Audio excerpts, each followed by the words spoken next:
आज हम बात करते हैं फिक्स डिपॉजिट से जुड़े नियमों की। मान लीजिए किसी व्यक्ति ने अपनी बेटी की शादी के लिए फिक्स डिपॉजिट करवाई थी। एक रात वो ऐसे सोए कि वो कभी उठ नहीं पाए। उस व्यक्ति के गुजरने के बाद बेटा फिक्स डिपॉजिट तोड़वाने के लिए बैंक गया तो पता चला कि उसमें कोई नॉमिनी है ही नहीं।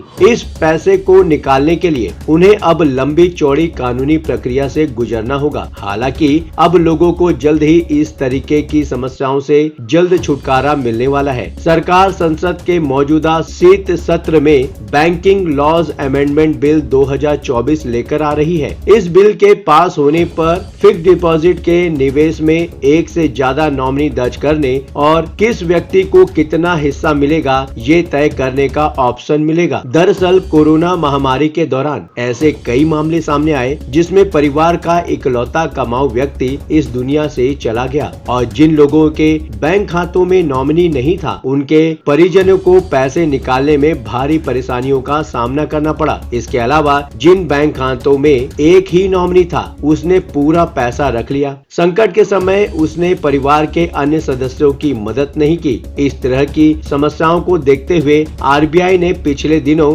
बैंक अकाउंट खुलवाते समय ही नॉमिनी का नाम दर्ज कराना अनिवार्य कर दिया है। उससे पहले बैंकों में बिना नॉमिनी के भी खाता खुल सकता था। नॉमिनी के बिना खोले गए खातों की बड़ी संख्या होने की वजह से बैंकों में बिना क्लेम की राशि तेजी से बढ़ रही है। आरबीआई के मार्च 2024 के आंकड़ों के अनुसार देश के बैंकों में करीब 78,000 करोड़ रुपए से ज्यादा ऐसी रकम जमा थी जिसका कोई दावा नहीं था या फिर दावेदार नहीं था। चिंता की बात यह है कि अनक्लेम राशि में से पिछले साल की तुलना में 26% की वृद्धि हुई है। नियमों के तहत सेविंग या करेंट बैंक अकाउंट जिसमें 10 साल से कोई ट्रांजैक्शन या लेन देन नहीं हुआ है, फिर ऐसे फिक्स डिपॉजिट और रिकरिंग डिपॉजिट जिसमें मैच्योरिटी की तारीख से 10 साल के अंदर तक क्लेम नहीं किया गया है, ऐसे खातों को अनक्लेम्ड डिपॉजिट की श्रेणी में रखा जाता है। 10 साल या उससे ज्यादा समय से नहीं चल रहे खातों में पड़े पैसों को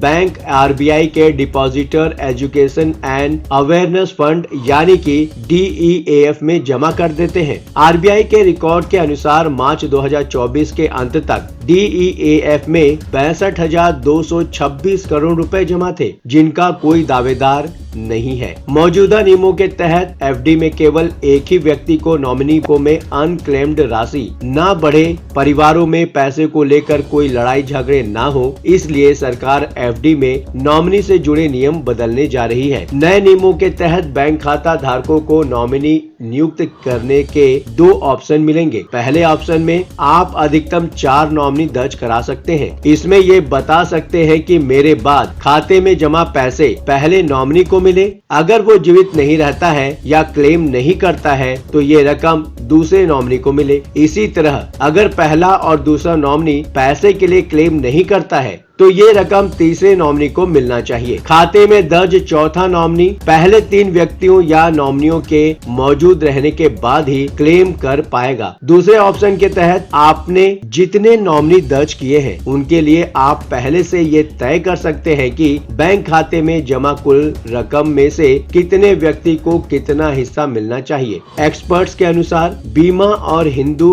अविभाजित यानी कि HUF खाते की तरह नॉमिनी बनाने की सुविधा मिलने पर बैंक खाता धारक के इस दुनिया में न रहने पर खाते में जमा पैसे पात्र लोगों को आसानी से मिल सकेगा। सरकार की इस पहल से खाता धारक के वारिसों को कानूनी पचड़ों से छुटकारा मिल सकेगा। ऐसे में बचत और निवेश से जुड़े खातों में नॉमिनी दुरुस्त रखें, जरूरत पड़ने पर इन्हें अपडेट करें। शादी होने के बाद नॉमिनी के रूप में अपने जीवन साथी का नाम शामिल करें। इस मामले में थोड़ी सी लापरवाही परिवार के लिए भारी पड़ सकती है। बाजार की हर धड़कन की खबर, आपके फैसलों का साथी, ये है बाजार बाइट। चाहे आप अपनी सेविंग्स बढ़ाना चाहते हो या फिर फाइनेंस की दुनिया को बेहतर समझना चाहते हो, बाजार बाइट है आपका अपना गाइड। आपकी अपनी जरूरतों से जुड़ी खबरों के लिए न्यूज कॉल 24 के परिवार का हिस्सा बने। वीडियो पसंद आया हो तो वीडियो को लाइक करें, कमेंट करके अपनी प्रतिक्रिया अवश्य दें। अभी तक आपने चैनल को सब्सक्राइब नहीं किया है तो देर किस बात की, चैनल को अभी सब्सक्राइब करें और वीडियो का नोटिफिकेशन पाने के लिए बेल का आइकन प्रेस करना बिल्कुल न भूलें। लगातार खबरों के लिए बने रहिए न्यूज कॉल 24 के साथ।